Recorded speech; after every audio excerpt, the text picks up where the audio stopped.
If you've lost a loved one in the state of Missouri, you need to know about 3 critical financial protections that could help your family.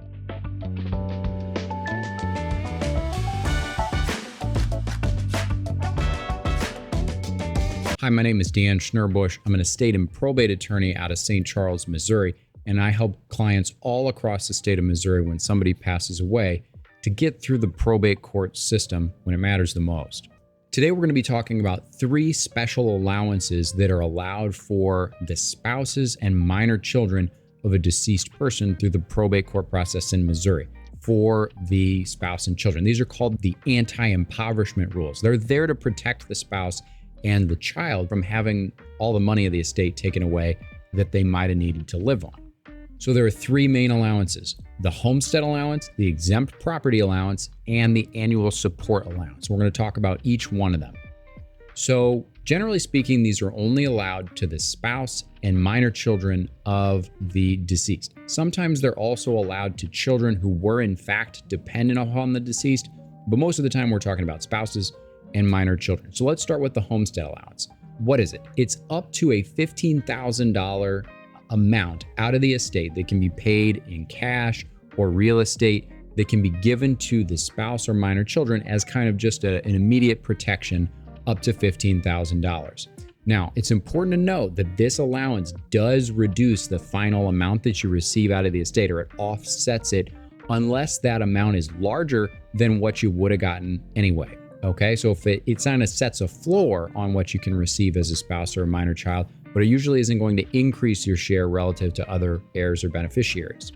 Now, it's important that we get this exemption filed as soon as the inventory is filed in a full probate administration. It's also important to note that these exemptions and allowances generally don't really apply in small estate proceedings unless the allowance is enough to claim the entire estate. We'll talk about that a little bit toward the end. So that's generally what the Homestead Allowance is, up to $15,000 out of the estate. What is the Exempt Property Allowance? That's allowance number 2.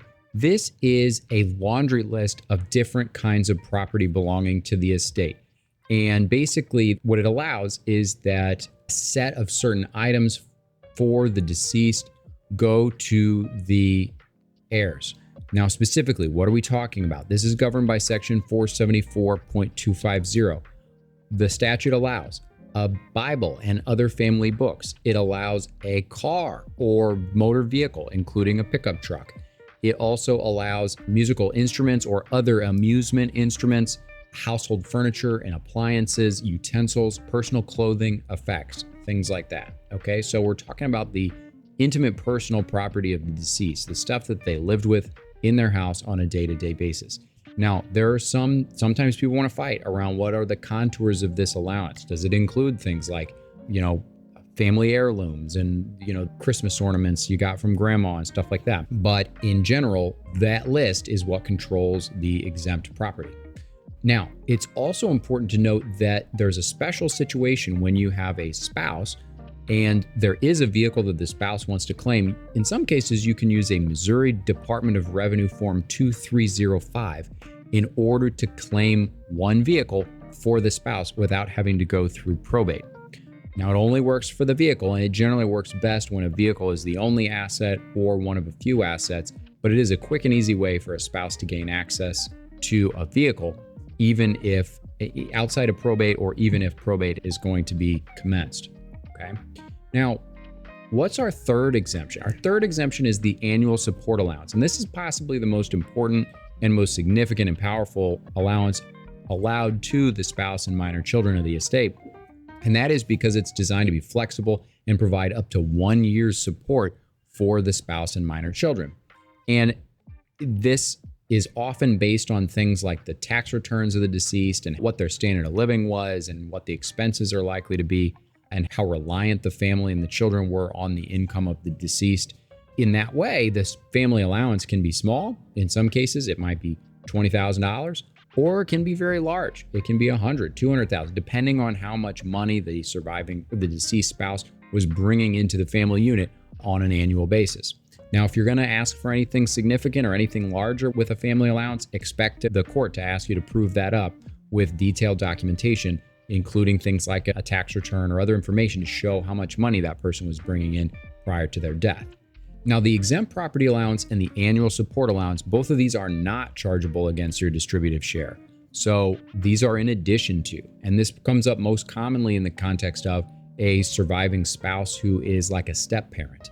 A lot of times children of the deceased will call me and they'll be upset when they find out that the step parent is going to be able to take a significant amount of the estate, because they get to take not only their normal spousal share of the estate, but they also get to take, in addition, the annual support allowance, the exempt property allowance, and the homestead allowance.